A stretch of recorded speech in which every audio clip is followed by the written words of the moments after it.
Oras sa buong Pilipinas, 12 minuto makalipas ang ikapito ng umaga at narito na ang mga balita sa oras na ito. US pinagtibay ang ironclad na suporta para sa ugnayang depensa at ekonomiya ng Pilipinas. Malakas na lindol naramdaman sa Myanmar at Thailand. Malacanang iginiit na hindi raw cheese pest ng sinumang bansa ang Pilipinas.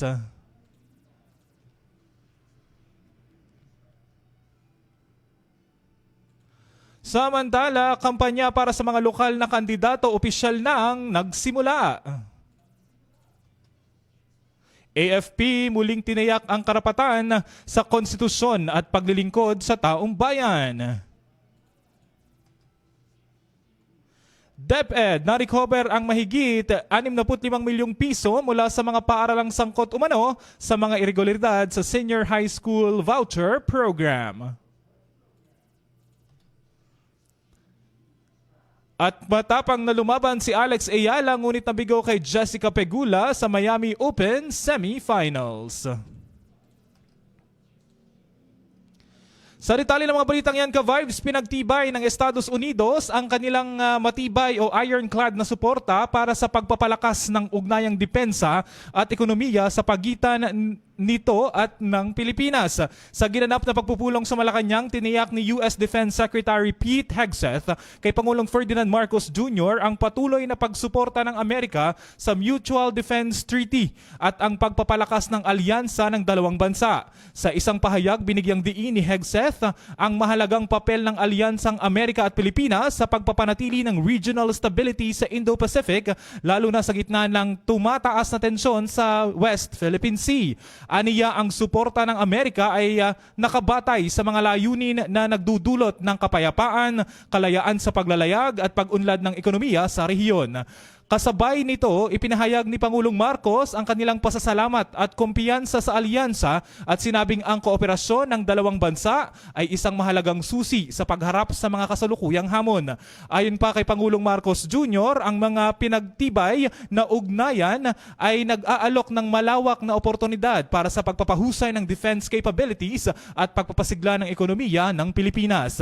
Ang alyansa ng dalawang bansa ay higit pang pinalalakas sa pamamagitan ng mga magkasanib na military exercises, pagpapalawak ng economic initiatives at pangako ng pagtutulungan sa mga maritime disputes.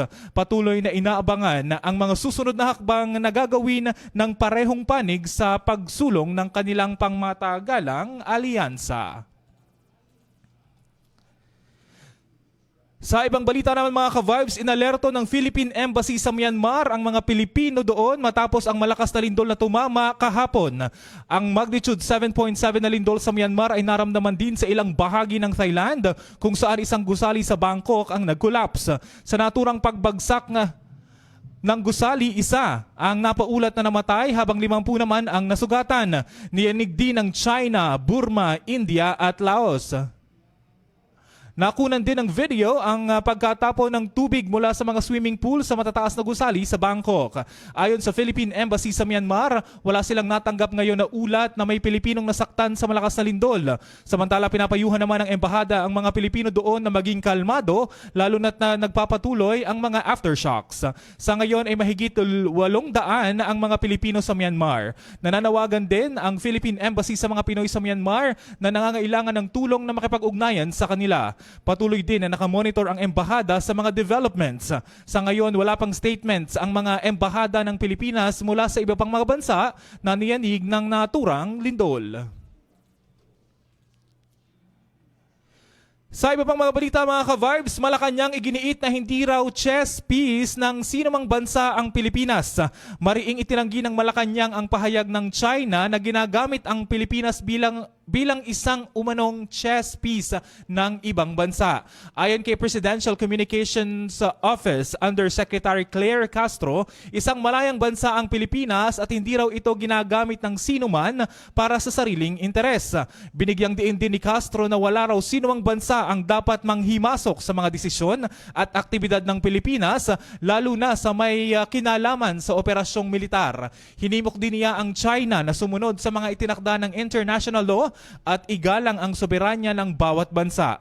Ang pahayag na ito ng Malacanang ay bilang pagtugon sa naunang babala ng China kaugnay sa pagbisita o kaugnay ng pagbisita ni United States Defense Secretary Pete Hegseth sa Pilipinas kahapon Marso 28 hanggang ngayong araw Marso 29. Sa nasabing pagbisita, inaasahang makikipagpulong si Hegseth kay Pangulong Ferdinand Marcos Jr. at Defense Secretary Gilbert Chodoro Jr. upang talakayin ang mga isyung may kinalaman sa seguridad at depensa.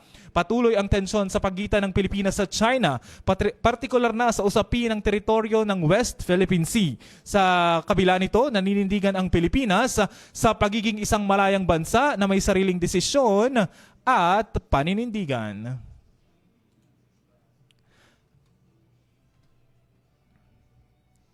Sa pagpapatuloy ng ating mga balita mga ka-Vibes, kampanya nga para sa lokal na eleksyon o local candidates, opisyal nang nagsimula. Opisyal na hong nagsimula kahapon Marso 28 ang campaign period para sa mga kumakandidato sa mga lokal na posisyon sa paparating na halalan ngayong Mayo 2025.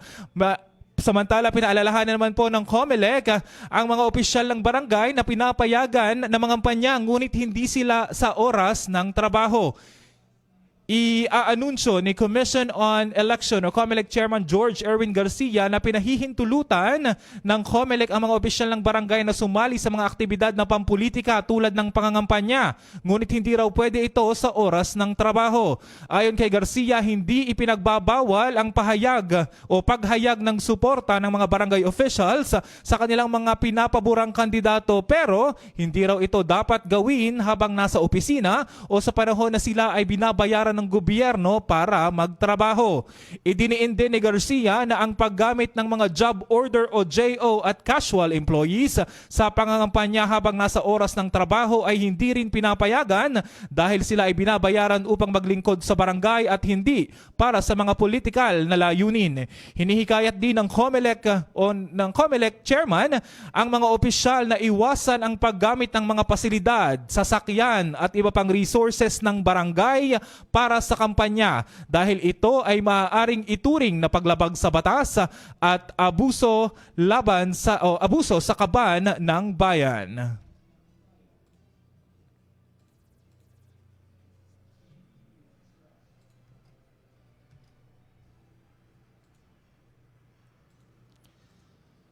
Samantala mga ka-Vibes, ang AFP po ay muling tiniyak ang karapatan sa konstitusyon at paglilingkod sa taong bayan. Tiniyak ng Armed Forces of the Philippines o AFP na nananatili silang tapat sa konstitusyon at sa kanilang tungkulin na paglingkuran at protektahan ang sambayanang Pilipino. Binigyang diin ng AFP na ang kanilang misyon ay ang patuloy na pagpapanatili ng kapayapaan, pagtatanggol sa soberanya at pagpapatibay ng demokrasya sa bansa. Hinikayat din ng AFP ang publiko na huwag magpalinlang sa mga impormasyong maaaring gumulo sa kaisipan ng mga mamamayan at sa halip ay maging mapagmatsyag at mapanuri.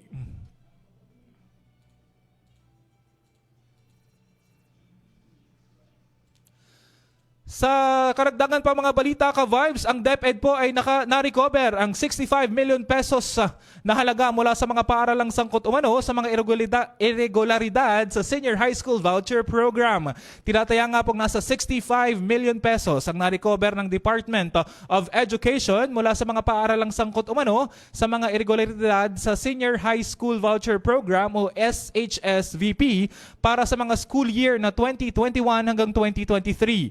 Ayon sa DepEd, sa 50 na bilang ng mga paaralang kinilalang sangkot sa nasabing issue, 38 ang kumpleto ng na-refund ang pondo habang 2 naman ang nagbigay ng partial na refund. Gayunpaman, mayroon pang 14 na mga paaralan na hindi nakapagbalik ng mga pondo at padadalhan daw ng DepEd ang mga ito ng final demand letters upang matiyak ang kanilang pagtugon. Ipinahayag ng DepEd na kinakailangan pa ng karagdagang investigasyon upang matukoy kung may fraud ba na nagaganap sa mga kasong ito. Sa kasalukuyan, 12 paaralan ang pinapaimbestiga ng DepEd para sa school year 2023-2024 habang 3 paaralan naman ang tinukoy ng Government Assistance and Subsidy Services o GASS na ipinasa na sa National Bureau of Investigation o NBI para imbestigahan din. Pinayuhan ng DepEd ang mga regional at division offices nito na magsagawa ng masusing inspeksyon at validation upang matiyak na ang mga karapat-dapat na mag-aaral lamang ang makikinabang sa Senior High School Voucher Program. Ang DepEd po ay nagbigay din ng paalala sa mga paaralan na bawal ang pamumulitika sa graduation at moving up ceremonies. Nagbigay paalala po ang DepEd o ang Department of Education sa mga paaralan na ipinagbabawal ang anumang partisan political activities o pangangampanya sa panahon ng graduation at moving up ceremonies para sa school year 2024-2025. Sa isang memorandum, pinaalalahanan ni Education Secretary Sonny Angara ang lahat ng tauhan ng DepEd, teaching and non-teaching, na bawal silang mamulitika o mangampanya kaugnay sa paparating na halalan. Pinayuhan din ni Angara ang mga kinauukulan na sumunod sa mga umiiral na patakaran na nagbabawal sa mga guro na makilahok sa politika. Sa ilalim ng isang department order na inilabas noong 2018, kabilang sa mga partisan political activities ay ang pagtanggap ng direct at indirect contributions, paghingi ng mga boto at pangangampanya para o laban sa isang kandidato at palaging pagdalo sa mga political rally. Sinabi rin ng DepEd na ang mga guro at non-teaching staff ay hindi raw pinapayagang mangolekta ng mga bayarin para sa graduation at moving up rights dahil dapat daw itong manggaling sa maintenance and other operating expenses ng paaralan. Pinayuhan din na ang mga paaralan na isagawa ang kanilang end of school year rights sa mga indoor venue na may maayos na ventilasyon o sa mga covered court upang maiwasan ang pagiging exposed sa matinding init at iwasan din ang pag-schedule ng mga nasabing aktibidad sa mga oras kung kailan kadalasang naiiulat ang pinakamatataas na temperatura.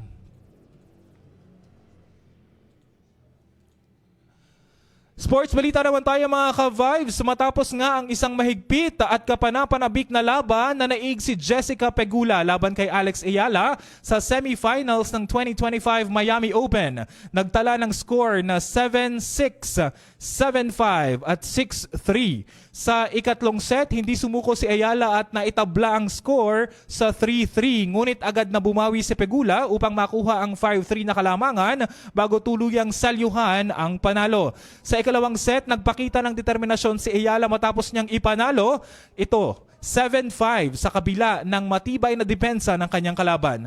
Bagamat nakaranas ng left ankle injury at kinakailangang huminto para sa medical timeout, hindi siya nagpatalo sa sakit at ipinakita ang kanyang tapang sa laban. Sa huli nakuha ni Pegula ang mahalagang puntos sa mga krusyal na bahagi ng laro, dahilan upang siya ay umabante sa finals ng prestihiyosong torneo.